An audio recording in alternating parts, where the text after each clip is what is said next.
lebih lanjut, nanti bisa follow Instagram saya. Kok promo duluan sih, itu salah ya? Oke. Nah, saya mulai presentasi saya, dan slide-nya dalam bahasa Inggris, karena memang ada alasannya. Debat itu adalah bidang yang masih baru di Indonesia. Jadi dibandingkan dengan pelajaran IPS, mungkin IPA, matematika, bahasa Inggris, dan lain-lain gitu ya, area belajar untuk berdebat itu baru masuk Indonesia setelah Orde Baru berakhir. Jadi yang namanya IVED, Indonesian Varsities English Debate, itu pertama kali diadakan tahun 1998. Karena sebelumnya dilarang. Jadi itulah kenapa banyak sekali istilah-istilah dalam debat itu belum ada terjemahannya dalam bahasa Inggris. Bahasa Indonesia maksud saya. Belum ada terjemahannya dalam bahasa Indonesia. Tapi saya akan menyampaikan presentasi saya dalam bahasa Indonesia walaupun slide-nya dalam bahasa Inggris. Ya. Jadi hari ini kita akan membicarakan tentang the art and persuasion in debate atau seni dan persuasi dalam debat. Kita mulai dengan apa sih yang dimaksud dengan debat yang bagus itu? Gitu kan?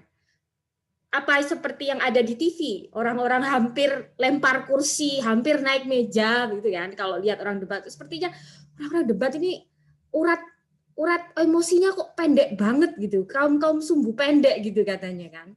Padahal saya kalau dalam sehari-hari sepertinya bukan orang pemarah seperti itu ya. Nah sebenarnya debat yang bagus itu adalah satu, fierce but friendly. Maksud saya fierce di sini adalah kalau kita di Toastmaster gitu ya, atau mungkin di perusahaan, atau mungkin di sekolah, pasti ada sedikit stratifikasi kan. Seperti di Toastmaster ada yang distinguished Toastmaster, ada yang anggota baru, ada juga yang klub presiden, ada yang cuma member seperti itu kan. Tapi dalam debat semuanya sama atau equal gitu ya. Punya posisi yang setara. Itulah kenapa harus fierce, tidak boleh takut untuk saya segan nih lawan Elios kan senior saya ini di Empire gitu kan. Tidak boleh seperti itu. Jadi tetap harus fierce. Apalagi nanti kita ada kontes debat bulan Maret. Gitu ya. Tapi walaupun fierce tetap harus friendly.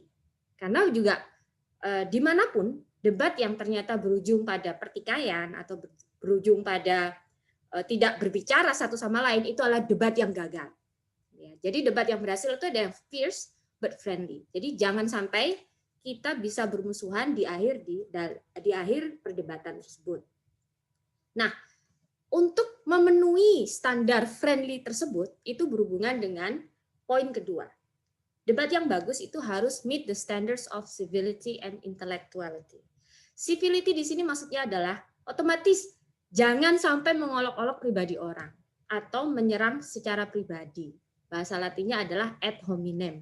Mungkin teman-teman pernah dengar ya, ad hominem itu adalah personal attack, menyerang orangnya, bukan argumennya. Seperti itu. Apalagi dalam berdebat, ketika kontes, posisi kita itu sebenarnya ditentukan oleh dadu atau coin toss, toss coin. Bukan personally, secara personal, dia ini mendukung menaikkan pajak ini, padahal dia sebenarnya mungkin tidak mendukung, tapi karena secara coin toss ditentukan demikian, jadi dapat posisi itu, gitu ya. Jadi nothing personal, tidak ada yang personal dalam debat ini. Itulah kenapa tidak boleh menyerang pribadi, yang boleh diserang adalah argumennya. Intellectuality, di sini juga ada standar intelektualitasnya. Dalam arti seperti ini, kita tidak boleh mengada-ada suatu data cuma biar bisa menang, gitu kan. Mentang-mentang kalau kita debat seperti itu, kan orang nggak bisa ngecek ya benar atau salah. 80% orang penduduk Indonesia menyatakan setuju bahwa bla bla bla. Temannya yang debat lawannya ini tidak bisa cek, gitu kan. Jadi ini adalah standar intellectuality yang harus kita jaga. Coba teman-teman bayangkan, bagaimana kalau lawan teman-teman tiba-tiba membuat data palsu. Kan teman-teman juga nggak mau kan, kalau berdebat dengan mereka kan. Nah, kita harus menjaga standar yang sama, standard of intellectuality yang sama. Nah, berikutnya adalah speak with characteristic clarity and force. Maksudnya seperti ini. kalau pernah lihat film Philadelphia, ya, dulu pernah menang Oscar Philadelphia. Pengacaranya bilang seperti ini, explain it to me like I'm a 6-year-old. Gitu kan? Jelaskan padaku seperti layaknya aku anak umur 6 tahun. Maksudnya itu adalah jangan berbelit-belit. Gitu kan? Yang jelas ngomongnya. Jangan pakai bahasa-bahasa yang terlalu ambigu atau mungkin orang-orang tidak familiar, terlalu teknis mungkin istilahnya. Nah, itu dihindari. Karena berhubungan dengan jurinya juga. Jurinya itu tidak boleh mendebatkan apa yang sedang ada di depannya menggunakan pikirannya sendiri. Oh, sepertinya Yeni ini kok nggak masuk akal omongannya dia ya, gitu kan? Tapi Yeni lawan Fitrini. Kalau Fitrini tidak bisa menunjukkan yang dikatakan Yeni tadi salah, jurinya tidak boleh interfere di dalam kepalanya. Harus pura-pura seperti orang pihak ketiga yang tidak ikut campur. Dan itu adalah syarat menjadi juri yang benar. Jadi tidak boleh memperdebatkan dengan dirinya sendiri. Harus di point out oleh lawannya. Gitu ya. Jadi tidak boleh membantu secara psikologis tentang apa yang diperdebatkan. Itulah kenapa speak with clarity and force. Ya. Jadi jangan sampai menimbulkan leave the room for ambiguity, leave the room for a lot of misinterpretation, atau membuat ruangan terlalu banyak misinterpretation di situ. Berikutnya, yang saya sangat suka adalah debat yang bagus itu ada unorthodox argument atau argumen-argumen yang tidak biasa. Caranya seperti ini, bukan caranya ini ya. Unorthodox argument seperti ini. Kalau Anda bisa membuat orang berbicara seperti ini, oh iya ya, aku nggak pernah kepikiran ya soal itu. Nah, itu berarti argumen Anda unorthodox. Atau mungkin bisa membuat mereka berbilang seperti ini. Oh iya ya, kayaknya aku merasakan hal yang sama, tapi nggak tahu cara jelasinnya. Selama ini tuh ya itu maksudku, tapi nggak tahu caranya jelasinnya. Ketika ternyata ada orang yang bisa menjelaskan dan Anda setuju, cuma nggak tahu caranya menjelaskannya, berarti Anda berhasil membuat unorthodox argumen. Dan sebagai juri kalau bisa mendengarkan unorthodox argumen itu sangat luar biasa. Karena kebanyakan argumen itu yang diulang-ulang atau predictable ya, bisa diprediksi. Jadi unorthodox argumen itu adalah argumen yang tidak bisa diprediksi atau tidak umum. Nah, yang terakhir, debat yang bagus itu adalah yang philosophical, not just practical. Jadi melihat sesuatu tidak dengan secara dangkal, tapi secara filosofi juga, secara dalam. Maksudnya gimana? Saya beri contoh. Contohnya adalah ketika ada topik perusahaan punya hak untuk melarang sesama karyawan untuk menikah. Ini benar-benar topik debat beneran loh ini ya. Dulu pernah diperdebatkan di tingkat universitas. Kalau dua tim debat ini memperdebatkannya secara praktikal, biasanya mereka akan membawa tentang masalah rumah tangga nanti bisa terbawa di pekerjaan. Dan sebaliknya nanti masalah pekerjaan juga bisa terbawa di rumah tangganya, gitu kan. Nanti bisa membocorkan rahasia perusahaan, mungkin satunya suaminya HRD, istrinya karyawan biasa, nanti jadi tahu gajinya orang-orang ini sekantor tahu semua. Contoh seperti itu. Atau bisa rawan nepotisme dan lain-lain. Itu adalah yang practical level atau tingkat yang masih dangkal. Tapi debat yang bagus itu bisa sampai masuk ke filosofi. Siapa sih perusahaan itu? Kenapa perusahaan itu punya wewenang besar sampai bisa melarang dua orang untuk menikah? Kalau dua-duanya adalah karyawannya. Siapa sih karyawan itu? Kenapa karyawan itu harus tunduk ke perusahaan? Seperti pertanyaan-pertanyaan seperti ini kan tidak bisa dijawab dengan ala kadarnya ya. Harus secara mendalam gitu. Dan yang terakhir mungkin, apakah hak individu itu lebih penting daripada kepentingan bersama? Contohnya, kalau misal dua orang ini menikah, lalu akhirnya bisa mengancam keamanan dari suatu perusahaan, contohnya ya, walaupun sedikit exaggerate, sedikit berlebih-lebihkan. Apakah hak individu ini patut dibela-belain?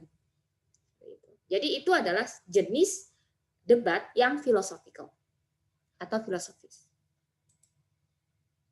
Nah, berikutnya, bagaimana cara mendekati suatu topik? How to approach emotion. Bahasa Inggrisnya topik dalam berdebat itu adalah motion. Kalau di bahasa Indonesia kan mosi, gitu ya. Jadi kita masih mengadopsi kata yang sama, mosi. Secara umum ada 2 jenis mosi dalam debat. Satu, proposal motion atau mosi untuk mengajukan suatu proposal. Yang kedua, comparative motion, yaitu mosi yang membandingkan 2 hal. Ya. Nah, kita akan melihat proposal itu seperti apa. Contohnya, motion kita akan menghukum orang tua kalau anaknya itu obesitas. Dan ini adalah topik debat yang memang pernah diperdebatkan di NSDC. Gitu ya. Nah, di situ kalau kita proposal motion atau mosi sesuatu yang baru, itu artinya kita ingin sesuatu yang baru. Kita tidak puas dengan status quo. Status quo itu adalah kejadian atau situasi yang sekarang. Kita tidak puas dengan situasi yang sekarang. Bahkan kalau perlu kita tunjukkan ke juri kalau kita marah dengan situasi yang sekarang. Fanning the waves of discontent. Jadi manas-manasin orang, kita tuh nggak bisa terima keadaan ini. Kita harus melakukan sesuatu. Itu adalah mosi proposal. Nah, caranya ketika kita mendapatkan mosi proposal seperti ini kan, kita mau menghukum orang tua kalau anaknya obesitas. Satu, jelaskan apa sih yang salah dengan status quo? Apa sih masalahnya sekarang ini? Gitu kan. Kalau bisa agak besar-besarkan sedikit gitu. Anak-anak itu adalah masa depan negara ini, bagaimana bisa contohnya. Lalu jelaskan juga how do you want it differently then? Apa yang mau Anda lakukan terhadap situasi tersebut, cara menyelesaikannya. Jadi itu adalah inti dari proposal motion atau mosi proposal. Nah, kalau Anda ternyata counter atau melawan mosi proposal seperti ini, maka caranya adalah identifikasi siapa saja yang terlibat dalam kasus tersebut. Perlu diingat bahwa kadang yang paling salah itu justru kurang jelas. The most guilty is usually the least obvious. Jadi harus digali-gali dulu, baru tahu, oh ternyata yang salah sih itu. Bukan salah orang tua. Kalau dilihat secara dangkal, salah mungkin orang tua, kan itu tanggung jawab orang tua ya. Ternyata, oh mungkin bagaimana bisa orang tua itu melawan perusahaan-perusahaan besar yang punya dana luar biasa banyaknya untuk membuat iklan-iklan. Kita tidak bisa gitu melawan iklan-iklan ini, melawan anak-anak tergiur, apalagi dengan mainan, Toy Story, dan lain-lain, ketika membeli junk food contohnya. Gitu kan? Jadi, tidak berdaya orang tua ini. Atau bahkan mungkin bisa menyalahkan pemerintah. Contohnya, itu kan list obvious, atau tidak bisa disalahkan secara langsung tanpa berpikir lebih dalam. Contohnya di Amerika Serikat, kenapa banyak sekali anak-anak yang obesitas? Karena harga junk food itu jauh lebih murah daripada harga makanan segar. Jadi justru keluarga yang mungkin di bawah kemiskinan atau tidak kaya lah ya, mereka jauh lebih mudah untuk membeli junk food daripada memberi makanan segar seperti sayuran dan lain-lain. Kalau seperti ini ternyata mungkin salahnya pemerintah karena makanan inflasi yang begitu tinggi sampai-sampai makanan yang bisa mereka beli itu cuma junk food.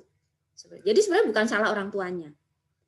Jadi itu contohnya adalah bagaimana kita propose something and also counter. Jadi kita mengajukan sesuatu yang baru untuk dijadikan solusi, tapi juga kita bisa melawannya kalau kita dikontra. Nah, berikutnya adalah comparative motion atau mosi membandingkan. Contohnya adalah in a marriage, rice is better than a rose. Ini bukan maksudnya kita membandingkan nasi lawan bunga mawar, bukan. Ini adalah simbolis, gitu kan. Simbolis maksudnya mungkin keuangan atau kemapanan itu versus cinta. Mana sih yang lebih penting di pernikahan itu? Apakah kemapanan atau cinta, gitu kan? Jangan sampai amit-amit gitu ya. Ternyata yang debaternya benar-benar mendefinisikan nasi dengan nasi beneran lawan bunga mawar beneran, gitu ya. Bukan. Jadi ini adalah simbolis. Kalau kita memperdebatkan sesuatu yang komparatif atau membandingkan dua hal seperti ini, caranya adalah kita set parameter, kita membuat parameternya. Apa sih pernikahan yang bahagia itu? Apa sih tujuan dari pernikahan itu? Gitu kan? What is the ideal? Lalu Anda tunjukkan bahwa pilihan A ini tuh yang bisa mendukung parameter tadi. Tapi itu pun tidak cukup. Anda juga harus membuktikan bahwa pilihan yang B itu tidak bisa memenuhi parameter yang tadi. Jadi kalau Anda cuma menunjukkan bahwa ternyata kemapanan itu sangat penting dalam rumah tangga saja, itu tidak cukup. Karena berarti argumennya masih setengah. Kalau mau argumennya penuh, Anda juga harus menunjukkan bahwa pihak lawan itu tidak cukup untuk memenuhi parameter yang Anda set atau yang Anda tentukan tadi. Gitu ya. Begitu juga dengan tim lawan, Anda juga bisa membuat parameter sendiri, lalu kalian akan clash gitu ya. Dibandingkan sebenarnya parameter mana yang ternyata yang benar. Nah, itu adalah contoh dari jenis mosi. Nah, banyak juga teman-teman yang kadang merasa ini kok debat topiknya seperti sulit diperdebatkan gitu ya. Percayalah bahwa gray area is always there. Selalu ada area abu-abu gitu ya. Banyak hal yang itu sebenarnya bisa diperdebatkan, lebih dari yang kita pikirkan. Contohnya seperti mosi honesty is the best policy. Kejujuran itu adalah keputusan yang terbaik. Ternyata itu sangat debatable, sangat bisa diperdebatkan. Ada orang yang terlalu jujur itu hidupnya penuh konflik loh. Ada yang orang terlalu jujur itu sampai bisa dibunuh. Seperti itu. Karena you can't even get killed if you're being brutally honest gitu. Terlalu brutal gitu kejujurannya. Contoh seperti. Jadi banyak hal itu sebenarnya bisa diperdebatkan lebih dari apa yang kita prediksikan sebelumnya. Berikutnya, saya akan perkenalkan struktur yang sederhana untuk membuat argumen. Jadi banyak sekali struktur cara membuat argumen, tapi ini adalah yang menurut saya paling sederhana. Simple argument itu namanya adalah AREL. Nah, di sini mungkin ada debater sebelumnya. Saya lihat tadi ada Santi. Di sini mungkin pernah dengar AREL. AREL di sini bukan penyanyinya Noah ya. Bukan juga yang di Ariel itu ya. AREL di sini adalah singkatan dari assertion, reasoning, example, dan link back. Oke, assertion itu adalah pernyataan. Apa sih yang mau Anda buktikan? Gitu kan. Diikuti dengan reasoning. Alasannya apa? Lalu diikuti oleh contohnya apa. Jadi jangan sampai hanya di awang-awang, harus sampai ke contoh. Atau example ini bisa diganti dengan data. Data yang bisa dipertanggungjawabkan. Lalu itu pun tidak cukup, harus kembali lagi ke atas, link back. Karena dalam debat banyak sekali argumen, juri kadang bingung. Tadi ini maksudnya apa? Oh ya oke, link back. Balik ke assertion, balik ke pernyataan. Jadi assertion, reasoning, example, link back. Seperti apa terlihatnya? Contohnya seperti ini. Selebriti anak itu seharusnya tidak dibolehkan, gitu kan? Kita membuktikan bahwa selebriti anak itu harus dilarang karena salah. Selebriti anak itu tidak boleh dilarang. Dulu kan ada sempat kebijakan katanya anak-anak tidak boleh jadi selebriti. Nah di sini ternyata dia mendukung. Selebriti anak itu harus diperbolehkan karena ini bisa membuat masa depan mereka cerah. Alasannya apa? Kenapa? Karena kita tuh belajar dan kerja keras di sekolah supaya kita bisa jadi individu yang sukses di masa depan. Sayangnya jalan menuju kesuksesan ini tidak mudah. Banyak sekali latihan yang harus kita lakukan, banyak sekali kesempatan yang harus kita dapatkan. Menjadi selebriti anak itu bisa memberikan start yang lebih awal biar mereka punya karir lebih awal. Mereka bisa belajar banyak hal ketika menjadi selebriti anak yang anak-anak lain tidak punya kesempatan untuk belajar. Ini bisa mempersiapkan mereka untuk mendapatkan karir yang cerah di masa depan. Contohnya Justin Bieber dan Michael Jackson. Dan lain-lain. Selena Gomez lah. Link back. Oleh karena itu, dari alasan ini dan contoh ini, saya percaya bahwa selebriti anak itu harus diperbolehkan. gitu kan. Jadi ini adalah contoh sederhana AREL, assertion, reasoning, example, and link back. Nah, ternyata itu juga bisa kita putar balikkan. Kita putar balikkan itu namanya dari rebuttal atau dalam bahasa Indonesia adalah sanggahan. Kalau ingin menyanggah sesuatu, ini adalah struktur yang menurut saya paling mudah. Kalau mau counterclock, gitu ya, kita harus quote, kita kutip lawan kita tadi ngomong apa. Karena juri itu punya short term memory. Memorinya sangat terbatas gitu ya. Tadi ngomong apa saja gitu kadang tidak tahu secara verbatim gitu ya. Kalau kita mau ngutip, kita tidak harus verbatim juga, tidak harus perkata benar gitu ya. Karena kita juga punya keterbatasan waktu ya. Kita juga bukan stenograf kan yang bisa perkata benar semua, tapi kita secara more or less kita kutip tadi ngomong apa. Lalu jelaskan apa salahnya dengan pernyataan tersebut. Tapi itu pun tidak cukup. Anda juga harus menjelaskan apa yang benar kalau begitu. Jadi tidak cukup hanya menunjukkan bahwa pernyataan tadi salah. Yang benar apa dong? Gitu kan. Nah, contohnya seperti ini, masih dengan argumen tadi. Quote, mereka bilang bahwa selebriti anak bisa sukses di masa depan. Ini salah, ladies and gentlemen. Ini salah para penonton dan juri, karena banyak dari mereka itu menjadi orang dewasa yang bermasalah ketika mereka dewasa. Karena mereka tidak punya masa kecil yang normal. Contohnya Justin Bieber dan Michael Jackson tadi yang kalian sebut, itu sebenarnya adalah contoh nyata bahwa itu tidak berhasil. Mereka jadi individu yang bermasalah ketika dewasa. Keluar masuk pengadilan, bahkan sempat masuk penjara, dan lain-lain. Yang benar gimana? Yang benar adalah kita tidak boleh membiarkan anak-anak itu jadi selebriti. Biar mereka bisa punya masa kecil yang normal, masa kecil yang bahagia. Jadi mereka tidak jadi orang-orang yang bermasalah ketika mereka dewasa.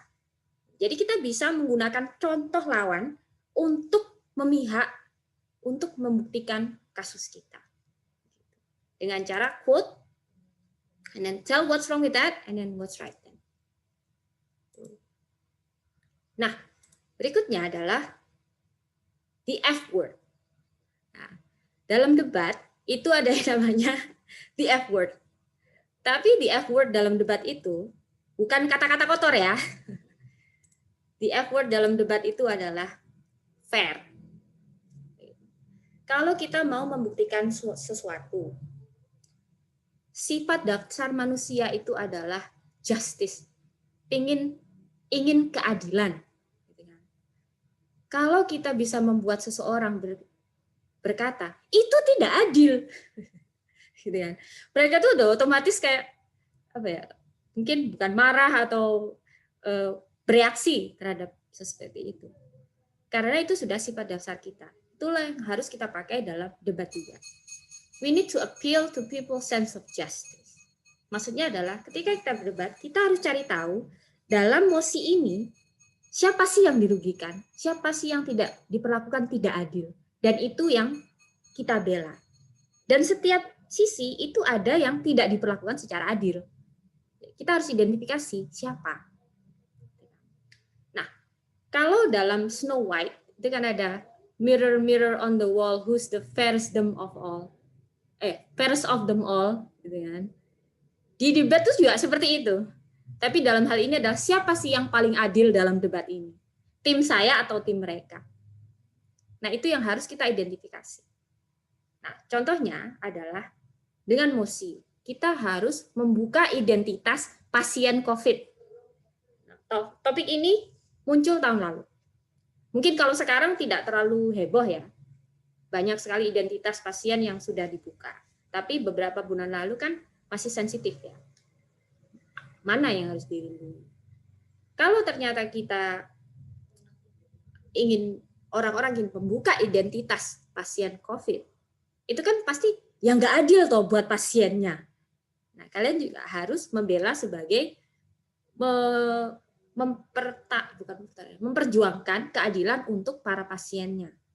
Nanti mereka bisa distigmakan di masyarakat, mereka bisa didiskriminasi, apalagi dengan orang-orang hoax di mana-mana, orang termakan mudah sekali termakan dengan isu-isu yang memicu gitu. Kalau ternyata si pasien ini dirilis atau dibuka datanya, gitu kan?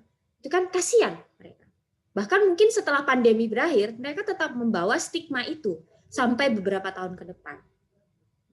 Contohnya, tapi kalau ternyata Anda yang mendukung membuka identitas pasien COVID, kan Anda harus mengidentifikasi siapa sih yang diperlakukan tidak adil di sini. Oh, masyarakat. Gitu kan. Tidak adil untuk masyarakat karena mereka berhak tahu siapa yang sudah terinfeksi, jadi bisa melakukan hal-hal tertentu untuk menghindarinya. Mungkin tidak ke rumahnya dulu, atau mungkin bahkan membantu. Gitu kan. Tapi biasanya biar mereka tidak terhindar dari penularan. Jadi ada yang tidak adil untuk pasien, tapi juga tidak adil untuk masyarakat. Mana di antara kedua tim ini yang bisa membuat juri memihak, mana sih yang paling diperlakukan tidak adil, dan mana keadilan yang sebenarnya. So, mirror mirror on the wall, who's the fairest of them all, di debat itu juga ada. Nah, berikutnya saya pernah bertanya beberapa hari lalu ke DTM Wijaya, ini nanti sistem debatnya bagaimana ini yang bulan Maret, gitu kan? Terserah pipit saja katanya. Jadi ini saya ada usulan kalau kita bulan Maret nanti ada lomba debat, usul saya seperti ini. Karena biar semakin banyak tim yang ikut ya. Jadi satu tim itu 2 orang saja, tidak apa-apa. Biasanya di debat yang di Asia itu satu tim 3 orang. Kalau di British itu 2 orang, di Amerika juga 2 orang. Dan kita coba 2 orang dulu ya. Nah, yang kedua, masing-masing berbicara maksimal 5 menit. Walaupun saya ada sedikit keraguan apakah diberi minimal juga. Tapi menurut saya biasanya orang-orang Toastmaster itu suka ngomong gitu kan. Jadi 5 menit sepertinya ya berlalu seperti itu saja. Bahkan mungkin kurang, cetak-cetak sudah selesai gitu. Apalagi kalau Iti kalau yang ngomong dulu, Fitri dia apalagi, waduh. Enggak, bercanda ya. Oke. Jadi 5 menit itu menurut saya cukup. Nah, pembicara boleh membawa argumen utama. Gitu ya. Pembicara pertama yang kontra itu sudah boleh memberi sanggahan, tapi juga memberi argumen utama juga untuk timnya. Tapi pembicara kedua itu tidak boleh membawa argumen baru karena untuk keadilan, gitu kan. Coba bayangkan kalau pro kan 2, kontra 2, pro kontra. Berarti yang ngomong terakhir kan pembicara kedua kontra kan ya. Kalau dia ternyata boleh bawa argumen baru, kan nggak bisa pro-nya balas. Tidak bisa dijawab oleh pro-nya. Jadi untuk asas keadilan, pembicara terakhir itu tidak perlu bawa argumen baru, tapi boleh saling menyanggah. Boleh saling menjawab dan menyanggah. Menyampaikan sanggahan dan menjawab sanggahan. Nah, saya juga minta nanti ada jeda 1 menit antar pembicara, jadi ada waktu untuk berpikir dan merencanakan strateginya. Biar kualitas debatnya juga lebih bagus ya. Karena waktu saya nonton trialnya terlalu cepat waktu berlalu gitu kan. Jadi persiapannya kurang. Jadi ada jeda 1 menit antar pembicara. Nah, crossfire ini belum ada bahasa Indonesianya. Crossfire itu adalah 3 menit di mana mic-nya dibuka semua. Jadi kita unmute ke-4 orang ini yang berdebat. Mereka bisa tanya jawab dengan cepat. Gitu ya. Crossfire. Jadi seperti saling menembakkan api begitu kalau mungkin di peperangan ya. Jadi menurut Anda kesehatan itu hak asasi manusia atau bukan? Hak asasi manusia gitu dia. Kalau hak asasi manusia kenapa harus mahal sekali? Jadi seperti itu. Jadi nanti bisa back and forth. Jadi saling bertanya, saling menjawab dengan cepat selama 3 menit. Itu nanti crossfire yang akan kita lakukan. Lalu selesai. Nah, berikutnya adalah sebenarnya ini cadangan. Jadi kalau ada waktu lebih saya masuk ke more strategies. Karena waktunya masih ada, jadi saya akan masuk ke more strategy. Strategi lanjutan dalam berdebat. Nah, ini tidak bisa kita bahas sekarang, tapi saya sarankan untuk kalau mau silakan mencari lebih jauh. Maaf. Mencari lebih jauh bisa di Google. Fallacies itu adalah sesuatu yang penting dalam debat. Bagaimana fallacies itu adalah argumen yang cacat, gitu ya. Jadi apa yang membuat argumen itu cacat itu namanya fallacies. Fallacies itu ada 20 bahkan lebih, kan? Tapi yang fallacies yang paling sering ada itu adalah paling sering dibahas itu adalah 3, ad hominem, straw man, dan slippery slope. Ad hominem itu adalah menyerang orangnya, bukan menyerang argumennya. Tadi sempat saya bahas. Kalau ingin mencari kasus yang terkenal dalam hal ad hominem, itu adalah kasusnya Casey Mary Anthony. Jadi ini adalah kasus pengadilan yang nyata, seorang ibu dituduh untuk membunuh anaknya sendiri. Gitu kan. Ini high profile case. Setiap hari dimunculkan di TV, bahkan pengadilannya itu siaran langsung. Karena heboh publiknya waktu itu ya di Amerika. Ternyata dia dinyatakan tidak bersalah. Alasannya kenapa? Pengacaranya fokus ke ad hominem. Penuntut umumnya fokus menyerang pribadi dari Casey Mary Anthony ini. Bagaimana dia bukan ibu yang baik, bagaimana dia justru party setelah anaknya meninggal, gitu kan. Tapi tidak pernah membuktikan bahwa Casey Mary Anthony ini memang membunuh anaknya. Bukti membunuhnya itu tidak ada.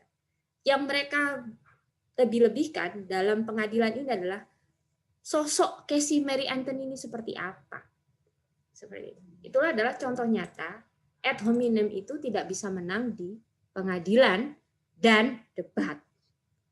Jadi hati-hati ketika kita mau membuat strategi untuk melawan seseorang atau membela seseorang. Kalau bisa hindari ad hominem tersebut. Kalaupun kita merasa puas karena kita memaki-maki seseorang, gitu kan, ternyata orang itu tidak akan ingat argumen-argumen kita, walaupun argumen kita kuat. Yang dia ingat itu adalah makian-makian kita saja. Jadi eman kan, kita sudah buat argumen-argumen yang bagus dan sepertinya kuat, tapi yang diingat oleh lawan atau mungkin juri juga itu adalah justru makian-makiannya. Jadi menurut saya ad hominem doesn't deserve airtime. Ya, tidak pantas untuk punya waktu, punya airtime itu bahasa Indonesia apa ya? Punya hak siar dalam debat kita. Kedua adalah straw man. Straw man ini adalah ketika argumen kita itu dipelintir. Contohnya deregulasi. Ada yang orang bilang, oke, kita harus mengurangi regulasi-regulasi agar investor asing itu bisa mudah investasi di Indonesia. Lalu dia bilang, strawman-nya contohnya, oh kamu mau hutan kita digundulin, oh kamu mau laut kita disampahin, oh kamu mau orang-orang kita ditindas, kan nggak ada hubungannya sama deregulasi tadi. Contohnya seperti itu kan. Kalaupun ada hubungannya itu link untuk menjelaskannya itu cukup panjang. Jadi deregulasi itu suatu argumen itu dia pelintir seakan-akan ngomong B, padahal dia ngomong A. Gitu kan? Jadi itu adalah straw man. Yang ketiga adalah slippery slope. Slippery slope tadinya adalah bukit yang lembah yang licin, tapi lembah ini turun ke bawah. Maksudnya adalah seperti ini. Kalau kamu melegalkan A, berarti kamu juga melegalkan B dan C dan D dong ya. Oh bukan, maksudku A saja. Itu adalah slippery slope. Oh kalau kamu bela Eleos, berarti kamu bela terorisme loh. Itu slippery slope. Gitu ya. Jadi enggak, aku bela Eleos saja loh ini. Enggak bela apa what he stands for. Aku cuma ingin dia diadili dengan adil. Contoh misal Eleos punya kesalahan ya. Kita cuma mau membela proses di mana dia diadili. Aku enggak bela apa yang dia bela. Itu adalah contoh slippery slope. Nah, berikutnya adalah kalau punya waktu bisa belajar filosofi walaupun singkat. Jadi ada buku favorit saya, 30 Second Philosophy. Jadi ini intinya. Nah, ini adalah filosofi selama 2000 tahun lebih ya. Itu dijelaskan 30 detik, 30 detik, 30 detik. Filosofi itu sangat penting dalam debat karena kalau kita tahu satu kerangka pemikiran itu bisa kita aplikasikan ke banyak kasus ya. Contohnya ada utilitarianism. Utilitarianism itu maksudnya adalah dalam suatu kasus mana sih hal yang paling menguntungkan banyak orang. Utility paling berguna buat banyak orang itu yang mana. Jadi kita bisa melihat suatu kasus itu dari segi utilitarianism. Ternyata itu juga bisa ada cara melawannya, yaitu ethics. Ethics itu juga filosofi. Contohnya Robin Hood atau seseorang yang oke, aku mau membantu banyak orang yang miskin nih. Caranya gimana? Aku mau rampok saudagar itu. Apakah tujuan dia untuk menolong banyak orang ini bisa menjadi pembenaran dari caranya yang dilakukan? Dengan cara apa? Gitu kan? Atau mungkin yang suka baca novel pernah dengar apa namanya? Crime and Punishment, gitu kan? Novel yang cukup terkenal dari Rusia. Seseorang itu dia berjanji menjadi politikus yang sangat baik dan menolong banyak orang. Tapi dia butuh dana untuk bisa jadi politikus ini. Jadi dia merampok dan membunuh tetangganya. Jadi di buku Crime and Punishment ini dia memberikan justification, pembenaran. Yang aku lakukan ini nggak apa-apa, karena untuk kebaikan banyak orang. Gitu. Ternyata kan nggak bisa. Kita tiba-tiba merugikan seseorang yang nggak ada hubungannya. A bystander, tiba-tiba kita sakiti. Hanya ingin mewujudkan sesuatu, walaupun sesuatu itu baik. Contohnya itu adalah sesuatu yang bisa kita pelajari dalam filosofi. Nah, dalam hal lain, contoh bagaimana cara menentukan sesuatu itu benar atau enggak sih tindakan ini adalah dalam filosofi, kalau bayangkan semakin banyak orang melakukannya, kira-kira apa yang terjadi? Contohnya kita mau buang sampah di jalan nih. Walaupun kita saja yang membuang sampah. Kita bayangkan, kalau seluruh orang di jalan ini buang sampah seperti aku, hasilnya lebih baik atau tidak? Itu bisa menjadi indikator bahwa, oh berarti salah.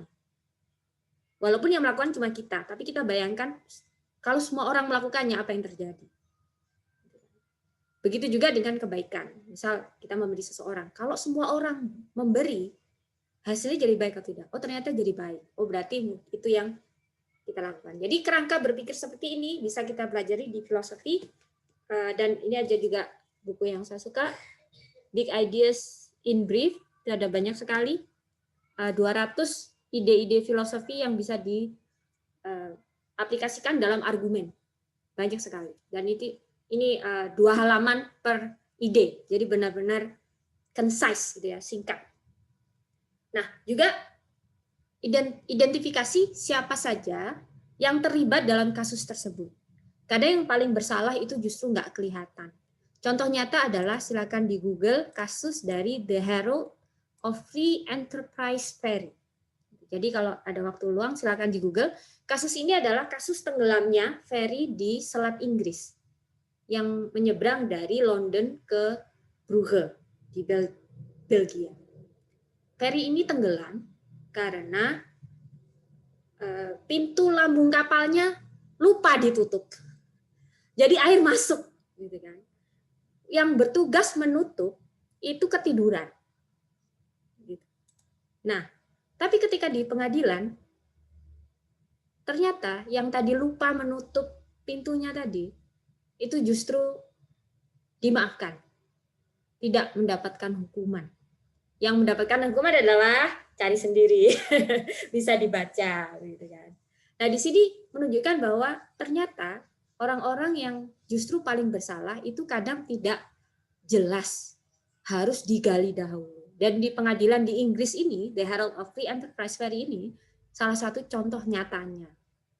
Kalau kita mungkin dari luar kan, yang salah ya yang tadi yang ketiduran. Kenapa dia ketiduran ketika kerja gitu kan? Sampai pintu lambung kapalnya nggak ditutup. Pintu air masuk, 180 orang meninggal dunia dalam kasus ferry ini. Kalau nggak salah ya. 180. Jadi Itu adalah contoh nyata. Identify who are involved in the case. Sometimes the most guilty part is the least obvious. Yang keempat, data itu tidak cukup kalau tanpa penjelasan yang mendukung. Contohnya, mosi bahwa remaja harus diperbolehkan menjadi menteri. Itu adalah salah satu topik dalam debat yang memang sebenarnya ada. Nah, ada seseorang yang membawa data di India, mayoritas penduduk itu adalah remaja. Kan nggak adil kalau mereka tidak boleh dibolehkan jadi menteri, gitu kan? Karena mereka perlu diwakili dalam pemerintahan. Tapi data ini itu sangat rapuh karena hanya berlaku di India. Bagaimana dengan di Jepang?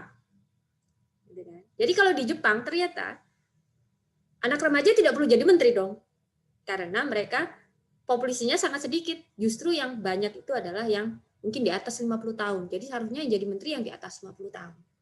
Jadi data itu juga bisa sangat rapuh kalau tanpa ada fondasi filosofi yang bagus. Jadi hanya bergantung pada data itu juga tidak kuat dalam debat. Nah, terakhir adalah burden of proof atau BOP. Beban yang harus dibuktikan. Kalau kita mendapatkan suatu mosi atau suatu topik, kita harus bertanya pada diri sendiri. Apa sih yang harus aku buktikan? Biar orang ikut dengan pihakku. Gitu kan? Itu namanya adalah burden of proof. Apa sih beban yang harus aku buktikan? Kan? Ketika kita sudah mengidentifikasi burden of proof ini, itu bisa kita gunakan untuk menentukan kemenangan. Jadi bilang saja ke juri, kalau kami mau menang, kami harus membuktikan bahwa ini. Kalau mereka mau menang, mereka harus membuktikan bahwa ini.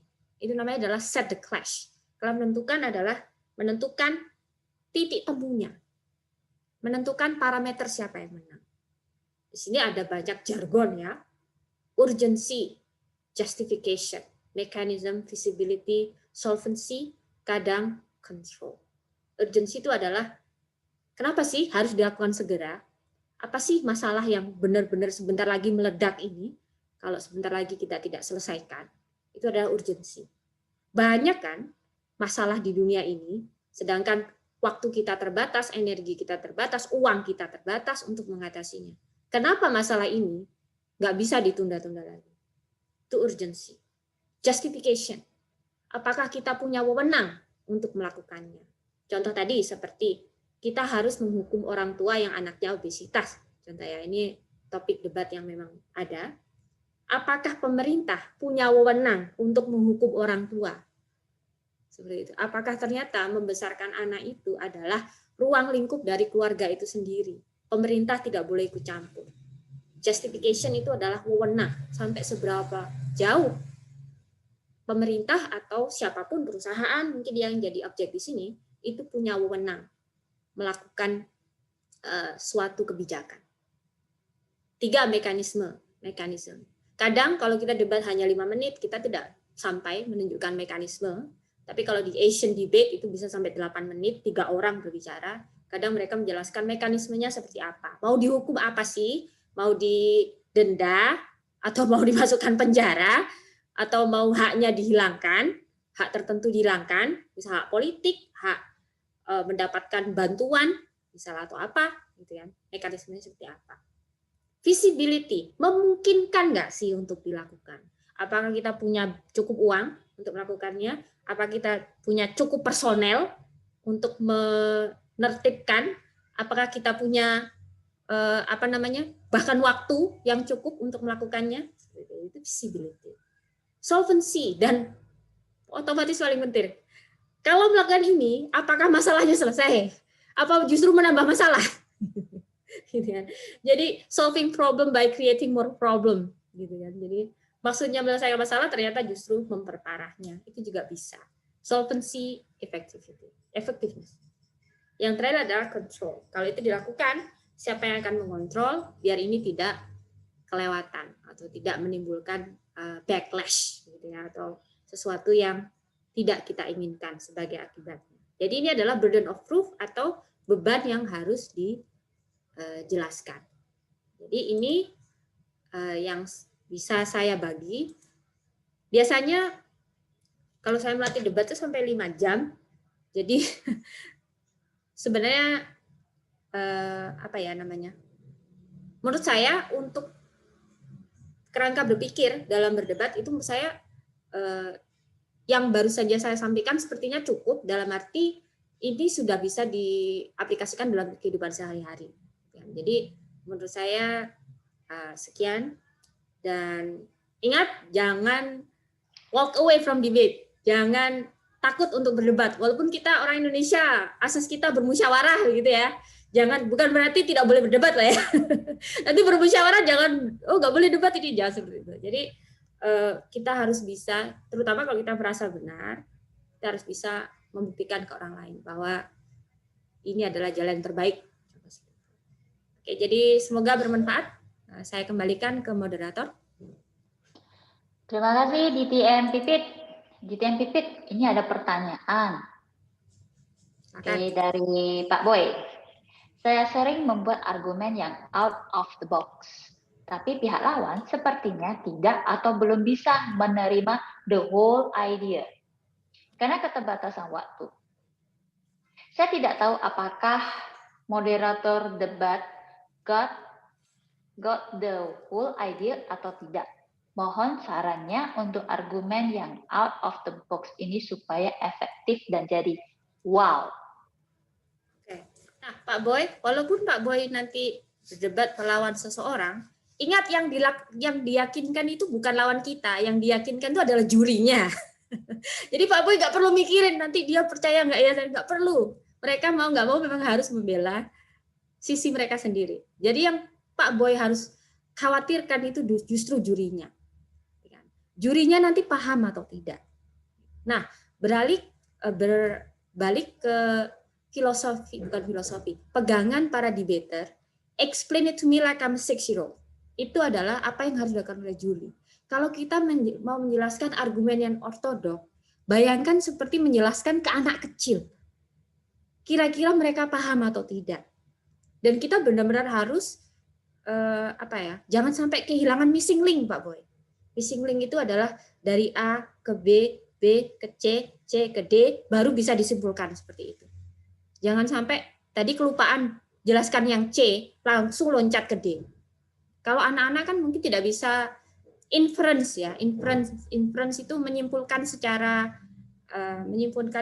reading between the lines itu belum bisa. Salah ya, reading between the lines ya. Reading between the lines itu tidak bisa. Jadi kita harus kalau mau menyampaikan sesuatu yang unorthodox, terutama unorthodox, itu harus secara jelas seperti menjelaskan ke anak kecil. Itu Pak Boy. Jadi pesan saya, semoga saya paham ya. Pertanyaannya benar nggak sih?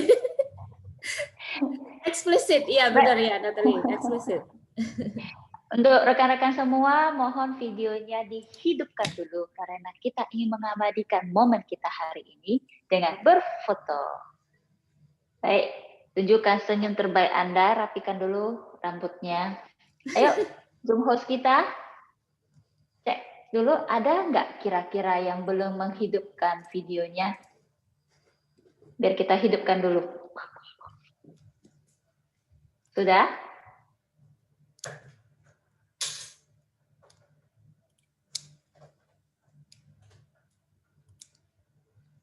Ayo, mari hidupkan dulu videonya, rapikan dulu rambutnya. Natalie udah rapi-rapi dia.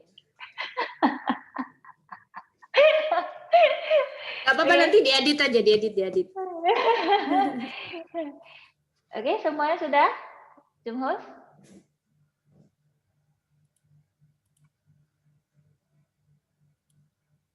Oke, ada yang belum, mungkin nggak apa-apa ya. Mungkin masih malu-malu kucing. Ya tadi Bu Rona sepertinya masih tiduran. Bu Rona, dihidupkan sebentar, tadi langsung dimatikan lagi. Bu Rona duduk dulu, hidupkan. Duduk dulu Bu Rona. Silakan mungkin Bu Rona cari kacamata kali. Oke. Oke, saya dalam. Bentar, Bu Rona buka kacamata. Ya. Yes. Oke. 1, 2, 3, cheese. Oke, terima. Sekali lagi ya, tunggu sebentar. Ya, untuk jaminan. 3, sekali lagi. Ayo, 1, 2, 3, cheese. Oke, terima kasih semuanya. Baik, terima kasih. Ini kita masih ada waktu sisa 3 menit, tapi ada pertanyaan ini. Untuk di TM Pipit mau kita lanjut atau bagaimana? Silakan. Baik. Nah, untuk dari Toastmaster Edi, membedakan reason dan impact seperti apa? Saya kadang kebalik-balik, misalnya, more and more people are leaving the agriculture sector and moving to city center. What is the reason? What is impact? Ayo, saya juga bingung. Perbedaan apa dan apa? Membedakan reason dan impact. Impact dan riset. Reason, alasan dan impact, efeknya gitu. Impact, impact. Oke. Impact. Reason dan impact. Oke. Sebenarnya cuma beda istilah saja. Kalau dalam debat di Amerika, impact itu adalah reason. Kalau dalam debat di Inggris, reason itu adalah impact. Gitu sebenarnya. Jadi impact kalau misalnya mungkin ada teman-teman dulu yang melatih World Scholars Debate, WSDC, World Scholars Cup gitu ya.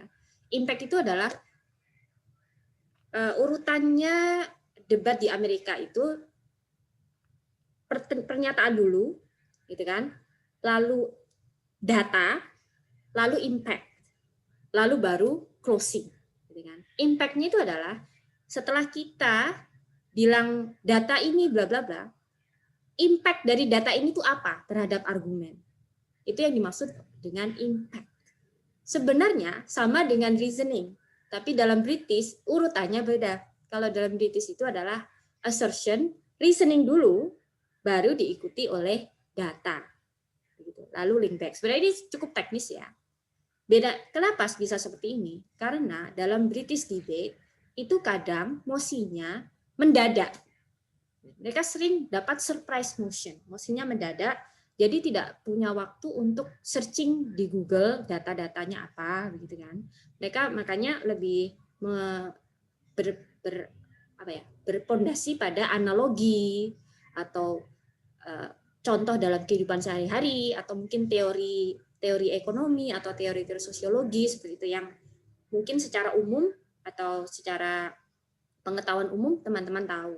Itulah kenapa di British debate itu urutannya assertion dulu, baru reasoning, dan kalau bisa data yang mengikuti. Tapi kalau tidak ada data tidak apa-apa, pakai example tadi.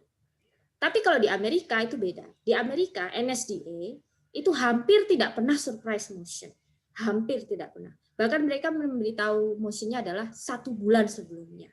Karena kenapa? Karena mereka sangat mementingkan data dan opini para ahli. Jadi urutannya adalah pernyataan dulu dari kita, ini yang target kita, lalu pernyataan ahli atau data atau hasil penelitian, gitu kan, baru kemudian impact-nya dari data tadi, lalu closing. Jadi urutan menentukan prioritas. Jadi impact dan listening itu sebenarnya sama, tapi dari 2 sistem debat yang berbeda. Terima kasih. Baik, ada pertanyaan lagi, lanjutkah kita? Di TM Pipit? Ya silakan kalau ada. Kalau misalnya teman-teman sudah jam 9, masih ada pertanyaan? Nggak apa-apa kah? Iya, tidak apa-apa kah? Apakah kita mau melanjutkan? Tadi waktu saya ke bawah Fitri ini sedikit, walaupun itu tadi pertanyaan saya ya, saya yang menyuruh Fitri ini ngomong tadi. Baik, ini dari pertanyaan dari Pak Edi juga. Sepertinya Toastmaster Edi pernah belajar debate. Dia mempertanyakan logical, fallacy, dan debate. Apakah ada hubungannya? Jika iya, tipe-tipe logical fallacy apa saja yang perlu dipelajari agar dapat memenangkan argumen di debate? Oke, jadi ini juga technical. Tadi sempat saya kok tidak bisa share lagi ya? Bisa tolong co-host? Saya di co-host.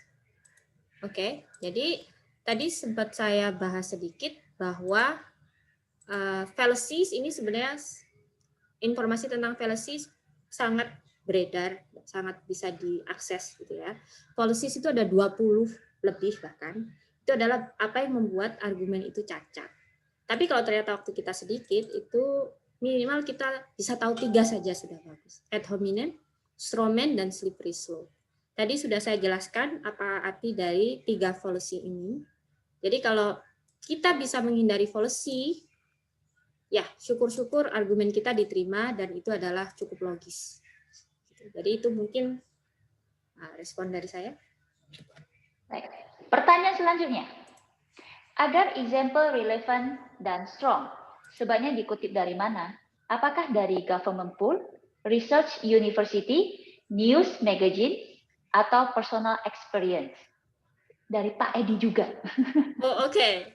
Jadi sebenarnya data itu tergantung debatnya di mana.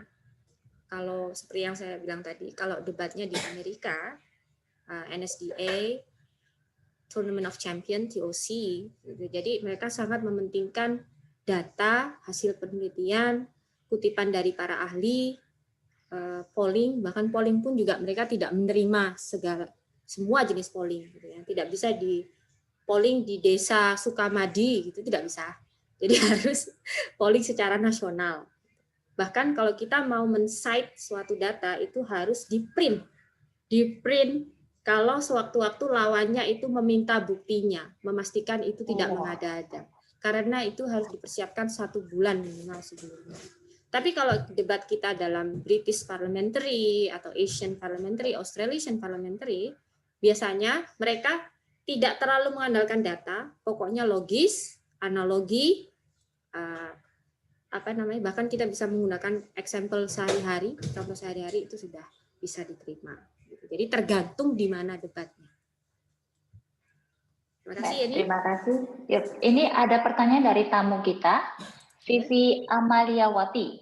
Nah, beliau ingin bertanya, bagaimana caranya menggali informasi sehingga kita dapat menemukan akar permasalahan, sehingga kita bisa menyampaikan proposal yang tepat.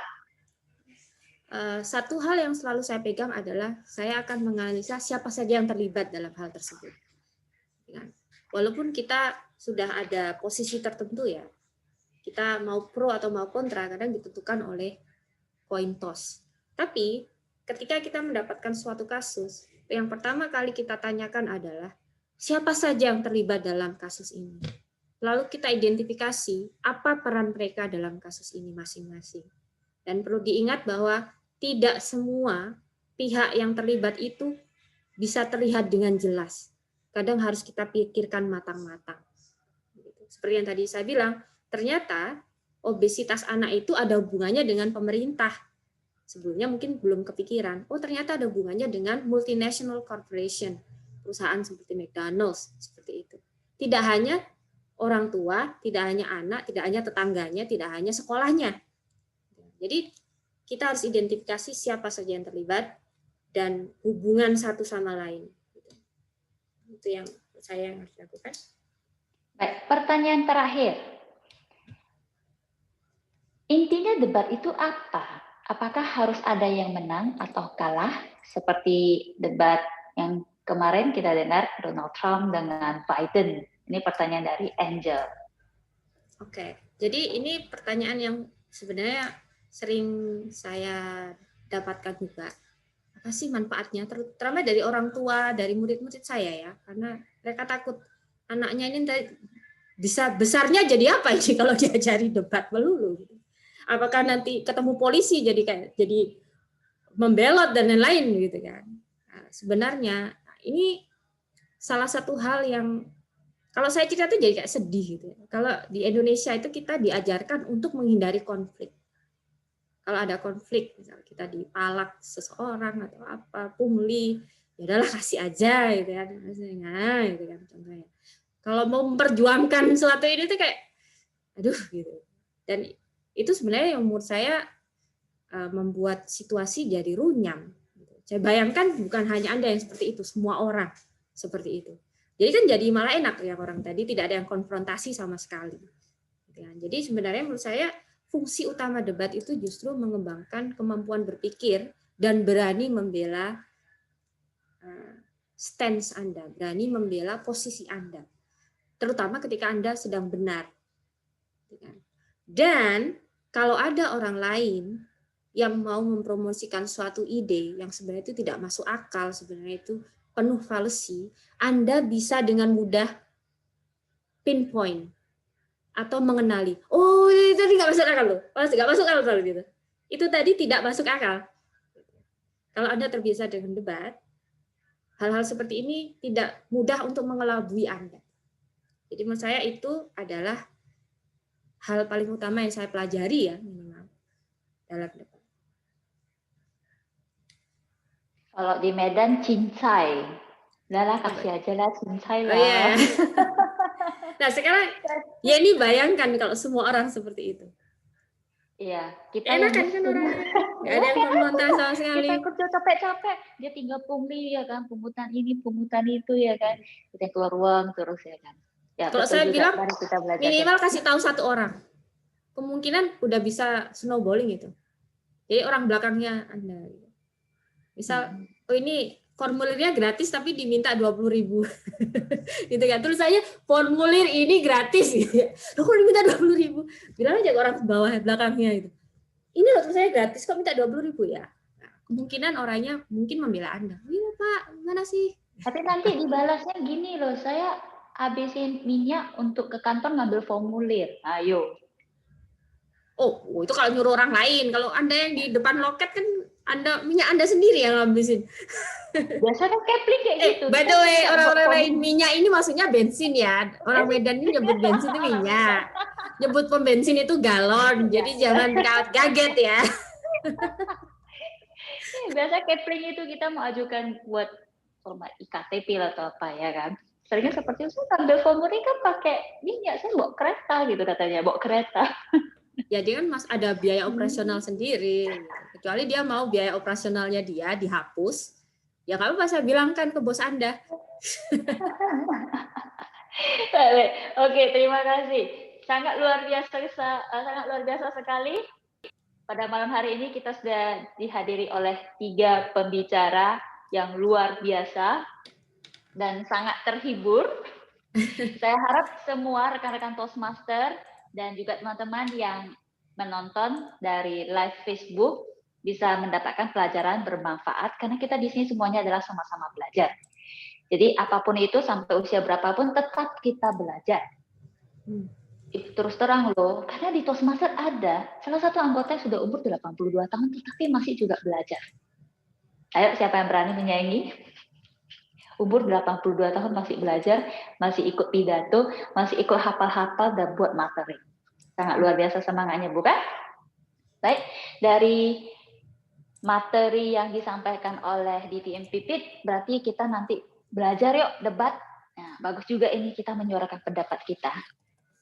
Dan untuk penutup, saya akan menutupnya dengan... Maaf saya potong sebentar, saya bagikan link presentasi di komen ya. Boleh, silahkan. Kita dapat link presentasi.